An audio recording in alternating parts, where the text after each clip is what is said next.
parle pas justement de cette supériorité russe, ou alors on l'effleure du bout des lèvres de la supériorité militaire, on parle pas des possibles erreurs on va dire, politiques qu'on a fait dans ce pays. Donc comment un Français peut-il s'informer à l'aube d'une campagne présidentielle, d'élire un nouveau président pour avoir une bonne information? Oui, alors c'est classique là. De fait, on était en guerre et donc les médias ont repris le narratif de guerre. D'ailleurs, qui n'était pas le leur, qui très souvent, je pense, venaient des Américains. C'est les Ukrainiens, je conteste, parce que les pauvres réfugiés, les gens, moi je des amis en Ukraine, je vous assure qu'ils souffrent. Hein. C'est pas si cette affaire. Donc on condamne la guerre. Allez, on condamne la guerre, voilà. Et, si on puis, si vous voulez, voilà. Et puis tous les éléments. Alors il y a certainement des informations plus ou moins fausses qui partent de partout. Mais c'est terrible la façon dont le narratif de guerre au départ, j'ai été moi, je votais plus à la télévision, c'était caricatural. Et je constate aujourd'hui, hein, ce matin je regardais justement un peu tout ce qu'a fait CNews ou d'autres, hein, je constate aujourd'hui, si vous voulez, que petit à petit, une certaine réalité, une vision des choses apparaît.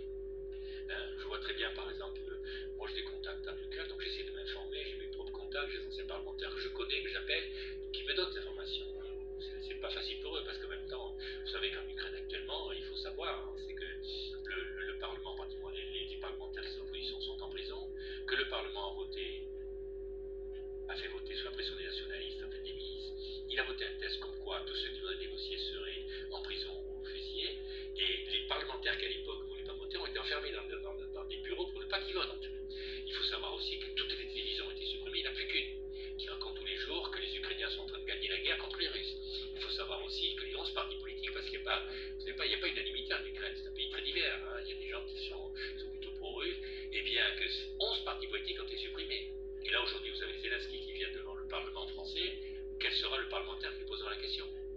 Parce qu'on a un narratif en disant, voilà, Zelensky c'est le bon. Alors je ne dis pas que si vous voulez, il est chef d'État d'un pays actuellement qui souffre énormément, hein, qui a supporté une agression, mais la réalité est différente. Et on commence, moi j'étais surpris ce matin quand je regardais un peu les différents médias, alors c'est par touche, hein, c'est-à-dire il y a toujours le même narratif, on concilie les choses, mais on commence à voir, ce matin il y a justement un général qui parlait de ces affaires, je ne sais plus dans quelle fourchette, qui parlait de ces nouvelles armes russes. Hein. D'ailleurs, de la suprématie russe. Alors, il n'a pas exprimé le mot suprématie. Voilà, il n'a pas exprimé le terme suprématie, parce que je crois que c'est un narratif qui est trop brutal.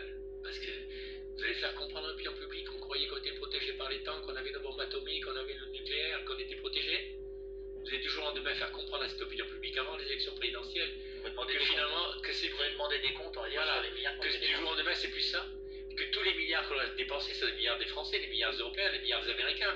700, 800 milliards chaque année des Américains. Et que tous ces milliards dépensés, finalement, ne servent plus à rien. Vous allez faire dire ça à l'opinion publique, même à l'opinion publique américaine. Donc 600 milliards pour la crise sanitaire, oui, alors ça, voilà, mais ça, c'est autre chose. Demander des comptes et quand